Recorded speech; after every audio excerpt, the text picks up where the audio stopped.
کیا وجہ ہے کہ ہم عید میلاد النبی نہیں مناتے لیکن یوم پاکستان مناتے ہیں، آزادی پاکستان کا دن مناتے ہیں؟ تو میں اس کی وضاحت کرنا چاہتا ہوں کہ اس میں کوئی شک و شبہ نہیں ہے کہ اس کائنات کی تاریخ میں سب سے بڑا عظیم دن وہ تھا جس میں اللہ تبارک و تعالی نے اس کائنات کی ہدایت کے لیے جناب محمد رسول اللہ صلی اللہ علیہ وسلم کو مبعوث فرمایا۔ اس سے زیادہ عظیم دن انسانی تاریخ میں کوئی اور نہیں جس میں آپ تشریف لائے، لیکن آپ ہی کی تعلیمات اور آپ ہی کی سنت اور آپ کے جانثار صحابہ کرام کی سنت یہ ہے کہ انہوں نے کبھی نبی کریم سرور عالم صلی اللہ علیہ وسلم کا دن نہیں منایا، اور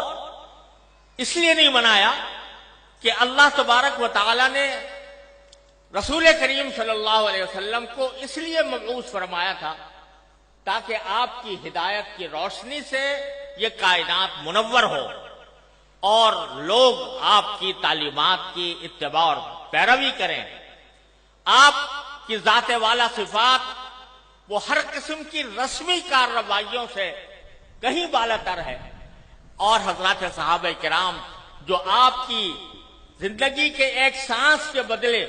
اپنی ساری زندگیاں نچھاور کر سکتے تھے، انہوں نے کبھی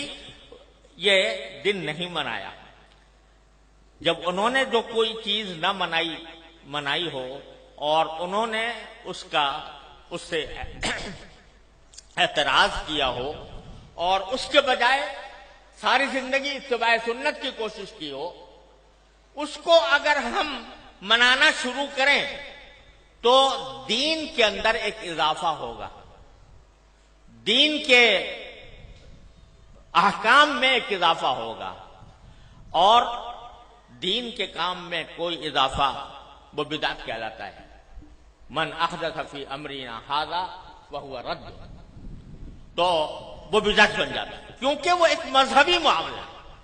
عید میلاد النبی مذہبی تقریب کے طور پر منائی جاتی ہے، مذہبی عید کے طور پر، عید کا نام اس کا رکھا گیا ہے، اور وہ مذہبی تقریب ہے، اور مذہبی تقریب اگر کوئی شخص مذہب کا حصہ سمجھ کر وہ بنائے گا تو دین میں ایک اضافہ ہوگا جس کا نام بدعت ہے۔ اس لیے ہمارے اکابر علماء کرام نے اس بنانے کا اہتمام نہیں کیا۔ جہاں تک یہ 14 اگست کا تعلق ہے، 14 اگست کے یوم آزادی کا تعلق ہے، یہ کوئی مذہبی تقریب نہیں ہے، یہ کوئی دینی اجتماع نہیں ہے، یہ دینی تقریب نہیں ہے، بلکہ یہ ملکی تقریب ہے، اور ملک کی آزادی کے طور پر، اس کے ایک نشان کے طور پر اس کو منایا جاتا ہے۔ کوئی شخص بھی